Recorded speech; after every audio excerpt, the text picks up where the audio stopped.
So let's go ahead and talk about the problem of the day. Be sure as always to answer the questions I ask you out loud and think about how your work is the same or different than mine. Okay, how can we represent the problem that we were given in the problem of the day? Say it out loud.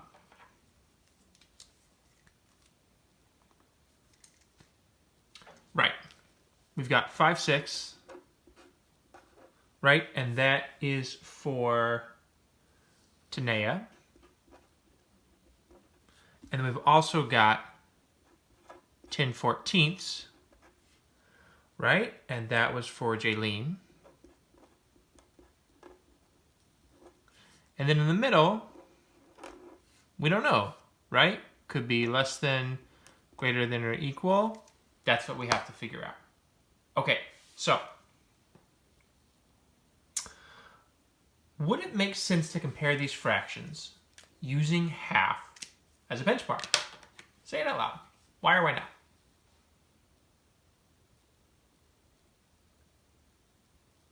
No, not really, right? Both of these fractions are greater than a half, so it's hard to use half as a benchmark.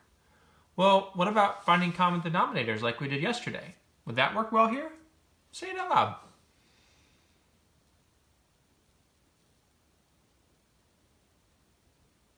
Yeah, not really, right? When we think about multiples of 6 and 14, it's really hard to think of one that's the same for both of them. So remember, in 3rd grade, we did compare fractions that had equivalent denominators, but we also looked at ones that had equivalent numerators. And I'm wondering what we could do in this case that might draw on that information. So say it out loud. What are you thinking?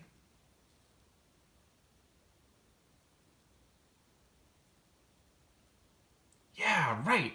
We could try to rename the fractions so the numerators are equivalent, couldn't we? Well, what would we need to think about to do this? Say it out loud.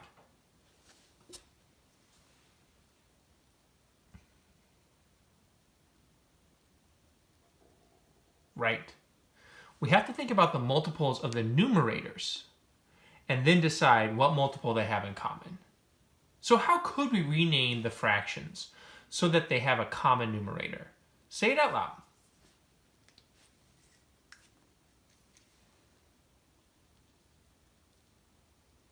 Oh, right. So we could take 5/6, we could multiply it by 2 halves, 2 over 2, and that would give us 10/12. Great. All right, so which fraction is larger? 5/6 or 10/14? How do you know? Say it out loud.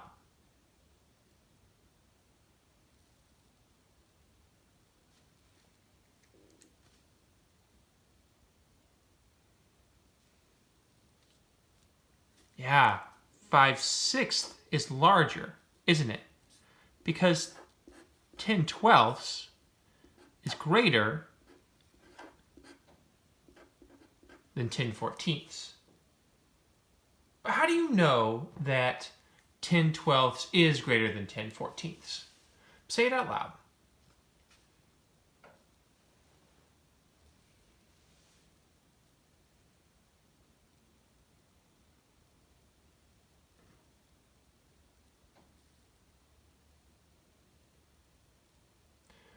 Right, right. We know the smaller the denominator, the larger each piece of the fraction is. So 12ths are a larger unit fraction than 14ths. So I'm going to note that here. Smaller unit fraction was the 14ths. So if the 12ths are larger than the 14ths, then 10/12 is larger than 10/14. Okay, why did it make sense to use 10 as a common numerator? Go ahead and say it out loud.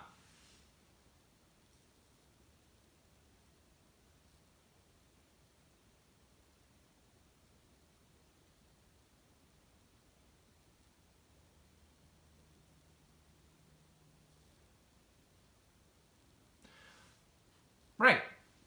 5 is actually a factor of 10. So 10 is obviously going to be a multiple of 5. And the other fraction already had 10 as a numerator.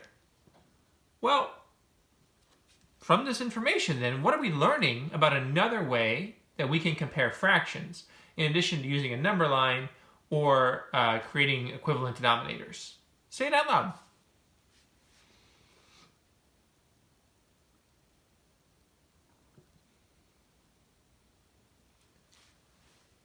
Yes, we can actually rename fractions so that they have the same numerator and use that to help us compare. Read this with me.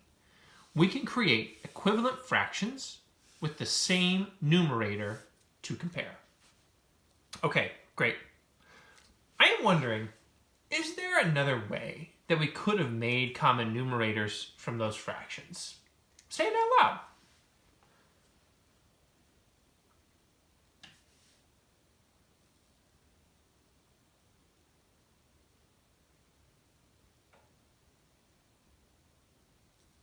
Yeah, there's lots of ways, isn't there?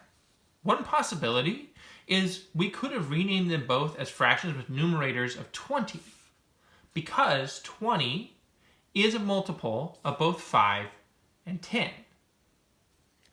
So I am wondering though, here's the work you'd have to do to rename those fractions as numerators of 20. What was more efficient?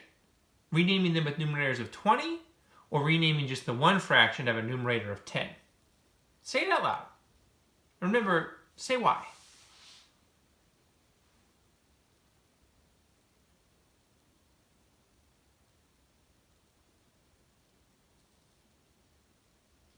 Yeah. It's more efficient to change the numerators to 10 in this case, isn't it? Right? Because 5 was a factor of 10, we only had to change one fraction in order to be able to compare them with common numerators. Okay, so we can use our knowledge of factors and multiples to efficiently create equivalent numerators, just like we did with creating equivalent denominators. And so today, when you're comparing fractions, I want you to think about this. Read it with me. How can I compare these fractions efficiently? Sometimes half as a benchmark is a good strategy. Other times, creating equivalent denominators or equivalent numerators is more effective.